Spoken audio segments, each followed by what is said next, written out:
믿음의 선진들의 삶의 방향이 달라졌다. 이 책의 목적은 성경의 진리로 사고를 설득하고 깨워 하나님의 주권적 은혜를 더 깊이 경험하게 하는 것이다. 그런데 늘 내 의식 속을 떠나지 않는 무서운 말씀이 있다. 귀신들도 믿고 떠느니라. 다시 말해서 어떤 실체를 피상적 차원에서는 믿지만 더 깊은 차원에서는 달콤하게 경험하지 못할 수 있다. 우리가 아는 것보다 귀신들이 아는 게 더 많겠죠? 그렇죠, 여러분? 귀신들도, 사단도 하나님이 살아계심과 하나님이 창조주이신 걸 알아요. 그분이 인류의 구세주라는 것도 안다라는 거예요. 귀신들도 하나님을 안다는 거예요. 하나님이 어떠한 분인지 안다라는 거예요. 단순히 지식적인 알므로 끝나면 안 된다라는 거예요. 하나님과 인격적인 만남과 인격적인 알을 가져야 된다는 거예요. 더 깊은 차원에서의 만남. 조나단 에드워드의 말대로 대접속의 끈끈한 갈색 물질이 달콤하다는 것을 아는 데는 두 가지 방법이 있다. 벌꿀의 색깔과 냄새와 분자를 바탕으로 그것이 꿀임을 추론할 수 있다. 꿀은 달므로 앞의 추론에 따라 그 맛이 달콤함도 알 수 있다. 하지만 꿀을 맛보는 방법도 있다. 기도하기는 당신이 하나님의 주권적 은혜의 달콤함을 추론만 하는 것이 아니라 직접 맛보기를 바란다. 우리의 칼빈주의의 가장 중요한 핵심, 하나님의 주권적인 은혜와 사랑에 대해서 지식적으로 아는 것으로 끝나는 것이 아니라 정말 인격적으로 그것을 알아가고 만나기 위해서 우리가 기도해야 된다는 거예요. 당신이 이 진리들 안에서 안식하며 엄청난 위로를 달콤하게 경험했으면 좋겠다. 이 진리들 때문에 당신 안에 더 사랑하며 의롭게 살려는 의욕, 위협을 무릅쓰고 성구에 동참하려는 의욕이 불타오르기를 바란다. 당신이 하나님의 주권적 은혜를 깊이 알고 의지하여 그 결과로 하나님이 당신의 삶 속에서 큰 영광을 얻으시기를 기도한다. 칼빈주의, 개혁주의, 웨스트민스트 대요리 문답을 보면은 인간의 제일 되는 목적을 이야기하면서 하나님의 영광과 그분을 기뻐하는 것이라고 가르치거든요. 여기서 중요한 게 하나님의 영광이 그럼 무엇이냐? 우리가 그러잖아요. 기도할 때마다 하나님께 영광을 돌립니다. 하나님께 영광을 돌리는 삶을 살게 하옵소서. 그 영광이 무엇이냐? 물론 여러 가지가 있겠지만 가장 중요한 건 뭐냐면은 하나님을 더 깊이 만나고 알아가는 게 곧 하나님께 영광이라는 거예요.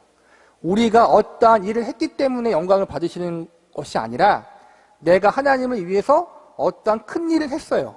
그게 영광의 궁극적인 것이 아니라 궁극적인 첫 번째 영광은 저와 여러분이 하나님의 자녀와 백성으로서 나의 하나님, 나의 아버지, 나의 왕 되시는 창조주 하나님이 어떠한 분이신지 인격적으로 더 깊이 알아가는 것. 다른 말로 성화죠? 예수님을 더 깊이 닮아가는 것. 하나님의 형상과 예수 그리스도의 장성한 분량에 이르는 것. 그것이 하나님께 영광이라는 거예요, 여러분. 그것을 위해 여기 지난날에 몇몇 위대한 그리스도인들의 증언을 모아보았다. 그들의 증언을 보면 이 진리들이 그들에게 어떤 의미가 있었는지 알 수 있다. 은혜의 교리들을 제대로 알았던 사람들에게는 그 교리들이 단지 머릿속의 상념이 아니라 언제나 가슴과 삶으로 이어지는 능력이 있었다. 앞선 우리가 알고 있는 신앙의 선배들의 이야기를 통해서 그들의 모습을 통해서 하나님의 주권적인 은혜와 사랑에 대한 그 교리가, 진리가 어떻게 그들의 삶 가운데 영향을 미쳤는지 간단하게 소개하는 거예요. 시프의 어거스틴 아시죠? 종교개혁이 있기 1000년 전 어거스틴은 자신의 삶 속에서 주권적 은혜를 맛보았다. 그는 방탕한 삶을 살다가 하나님의 불가항력적 은혜로 말미암아 완전히 회심했다. 그의 참회록에서 이런 고백이 나온다. 주의 크신 자비 외에 나에게는 조금도 소망이 없습니다. 주께서 뜻하시는 바를 명하시고 명하시는 바를 허락하소서. 주는 우리에게 금욕을 명하십니다. 참으로 금욕을 통해 우리는 그동안 뿔뿔이 나뉘었던 상태에서 다시 하나가 되어 연합을 회복합니다. 다른 무엇과 주를 함께 사랑하는 자는 주를 너무 적게 사랑하는 것입니다. 그것을 향한 사랑은 주를 위한 것이 아닙니다. 오 꺼질 줄 모르고 늘 불타오르는 사랑이시여, 오 자비로우신 나의 하나님이여, 나에게 불을 붙이소서. 주는 금욕을 명하십니다. 주께서 뜻하시는 바를 명하시고 명하시는 바를 허락하소서. 이제 금욕은 우리가 말하는 생각하는 그런 금욕이 아니라 세속적인 것을 이제는 갈망하지 않는다라는 의미예요. 그렇게 받아들이시는 게 맞아요. 어거스틴 방탕한 사람이었잖아요. 방탕하게 살고 이단에 빠져 살고, 그러한 어거스틴이 갑자기 어느 순간 이단에 빠져 살고 욕망과 쾌락에 빠져 살면서도 마음 한 구석에는 헤어지지 않은 갈망이 있었어요. 그 갈망 때문에 더 괴로운 거예요. 뭔가 마음 가운데 평안함이 있고 안식이 있어야 되는데 그게 없어. 계속 목마른 거야. 그래서 쾌락을 탐하고 이단에 빠져서 이단 교리에 대해서 한번 만족을 얻어보고 했는데 결국엔 남는 게 없어요. 그렇게 갈망하고 막 있는데 이제 어느 나무 밑에서 성경 말씀을 통해서 하나님을 만나게 되거든요. 그러니까 하나님께서 어거스틴의 삶 가운데 찾아오셔서 그를 변화시킨 거란 말이에요. 어거스틴은 불가항력적 은혜의 진리를 사랑한 사람이다. 그래서 이런 고백이 나올 수 있었다. 그것이 없이는 자신이 완전히 망한 존재임을 알았기 때문이다.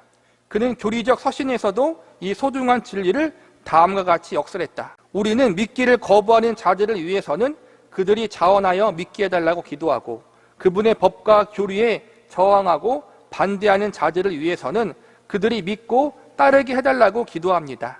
이는 우리의 관례이자 의무이며 당신도 같은 생각이라 믿습니다. 또한 회심한 자들을 인해서는 하나님께 감사하는 것이 우리의 관례의 의무입니다. 당신도 같은 생각이라면 반드시 이렇게 고백할 수밖에 없습니다. 하나님의 은혜가 선행하여 인간의 의지에 과마를 끼칩니다. 한때 거부하던 선을 인간에게 자원하게 하시는 분이 하나님이십니다. 그래서 우리는 이 일을 어느 누구도 아닌 하나님께 의탁합니다. 또한 이 일을 행하시는 그분께 감사하는 것이 옳고 지당한 일임을 압니다.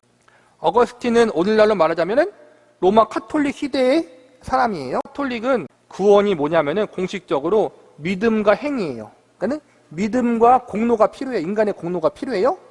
여기 공로에서도 뭐가 필요하냐면은 나의 공로도 필요하고 동정전 마리아의 공로도 필요하고 성인들의 공로도 필요해요. 구원받기 위해서. 그렇게 이제는 로마 카톨릭은 믿음과 행동과 공로가 구원의 조건이란 말이에요. 지금도 과거도.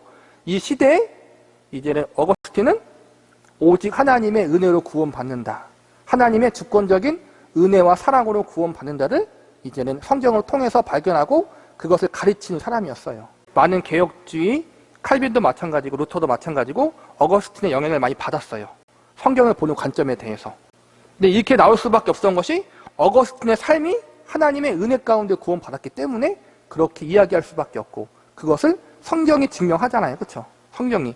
이단에 빠지고 방탕하고 음란하게 살았던 그 어거스틴이 하나님의 주권적인 은혜 가운데 구원받고 하나님을 찾고 하나님의 자녀가 되었기 때문에 그에게 있어서 구원은 하나님의 전적인 은혜였다는 말이에요.